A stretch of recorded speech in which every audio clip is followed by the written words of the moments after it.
നമുക്ക് ഭയങ്കര ഫാൻസ് ആവാനും പേടിയാണ്.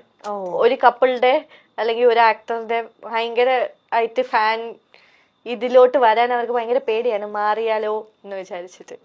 അടുത്ത കമന്റ്, വിക്രമിന്റെ നെഞ്ചു വിരിച്ചുള്ള നിൽപ്പ്, ആ എന്താ ഒരു ഫീൽ. അയ്യോ ചിരി കണ്ടോ? വിക്രത്തിന്റെ ചിരി കാണണമെങ്കിൽ നമ്മുടെ ഇന്റർവ്യൂല് ഇടയ്ക്കിടയ്ക്ക് നോക്കിയാൽ മതി. ഇത്ര ക്യൂട്ടായിട്ട് എന്താ നാണത്തോടു കൂടിയുള്ള ചിരിയാറം നോക്കിയേ. ചിരിക്കാനും അയ്യോ പറ്റുപോയി. ആ ശരി, വേതാളത്തിനെ തൊട്ടാൽ വിക്രമിന്റെ കയ്യിൽ നിന്ന് കിട്ടും മക്കളെ. ഓക്കെ, വേദ ഈ തെമ്മാടിക്കുള്ളതാ. വായിച്ചിരുന്നു. അതുവരെ എത്തിയോന്ന് അറിയില്ല. അല്ല, എന്നെ തൊട്ടാ ഇടിക്കും. അത് ഏത് സ്ത്രീനെ തൊട്ടാലും വിക്രമായിരിക്കും. അല്ലാതെ വേദയോട് വേദയോട് അങ്ങനെയല്ല, ആരാള് ഇപ്പൊ രാധയെ തൊട്ടാലും ഇടിക്കും. രാധയെ തൊട്ടിട്ട് ഇടിച്ചിട്ടുണ്ട്. അപ്പൊ അങ്ങനെ സുരഭി പോവാന്ന് പറഞ്ഞ നേരത്തല്ലേ, അപ്പൊ ഒരു പോസ്റ്റ് ഇങ്ങനെ വന്നിട്ടുണ്ടായിരുന്നു. എന്താ, ഞങ്ങളുടെ വേദ ഇന്നും വിക്രമാദിത്യന്റെ വേതാളമായിട്ട് ഉണ്ടാവും എന്ന് പറഞ്ഞിട്ടൊരു പോസ്റ്റ് ഒക്കെ ഇട്ടിട്ടുണ്ടായിരുന്നു. വിക്രമാദിത്യ വേതാളം എന്നുള്ള സാധനം ആളുകൾക്ക് ഭയങ്കര ഉള്ളിലങ്ങ് പതിഞ്ഞിരിക്കും അല്ലേ. ഇനി ശിവാഞ്ജലിക്ക് ശേഷമുള്ള ഏഷ്യാനെറ്റിലെ അടിപൊളി കോംബോ, അതും കുറെ പേര് അങ്ങനെ പറയാറുണ്ട്. ഉണ്ട് അല്ലേ, സാന്ത്വനത്തിലെ അല്ലേ അല്ലേ? ഓക്കെ. കാന്താരി എന്താണ്, കലിപ്പനും കാന്താരി ആണോ? കാന്താരി അങ്ങനെയാ പറയുന്നത്. ഓക്കെ. എക്സ്പ്രഷൻ ക്വീൻ വേദ ആണോ? കേട്ടിട്ടില്ലേ? ഉറപ്പായിട്ടും ഭയങ്കര എക്സ്പ്രഷൻസ് ആണ്. അല്ലെങ്കിൽ ഞാൻ എക്സ്പ്രഷൻ ആണ്. ഞാൻ ജനറലി ആണോ? ജനറലി സംസാരിക്കുമ്പോഴും കൈയും കാലും ഒക്കെ ഇങ്ങനെ അങ്ങനെ സംസാരിക്കാറുള്ളത്. സീരിയലിൽ വന്നപ്പോഴും അങ്ങനെ തന്നെ, മൊത്തത്തിൽ എക്സ്പ്രഷൻസ് ആണ്. പാവം പ്രണവ് ആലോചിച്ച് നോക്കിയേ, എന്റെ കാട്ടി എക്സ്പ്രഷൻ ആണ്. അതിനപ്പുറമാണ്, ഫുൾ കൈയും കാലും ഇട്ടിട്ടാണ്.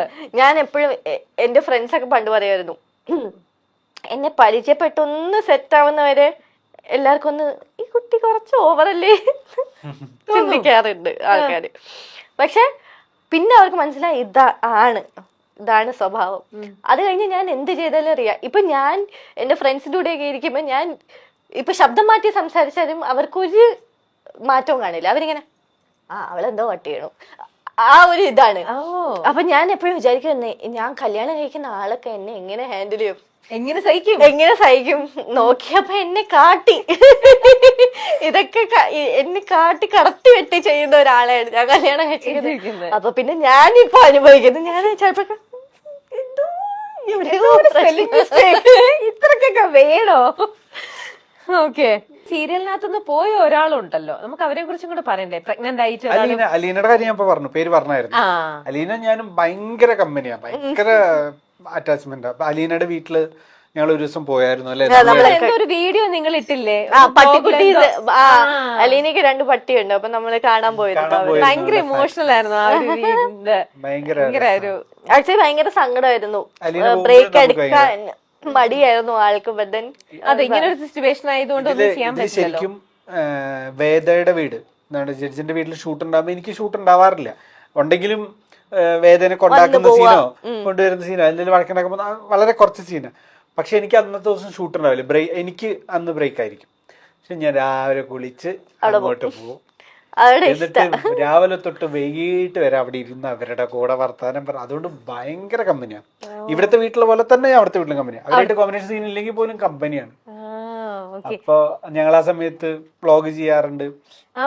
അപ്പൊ അങ്ങനെ അവരൊക്കെ വ്ളോഗ് ഒക്കെ വരാറുണ്ട്.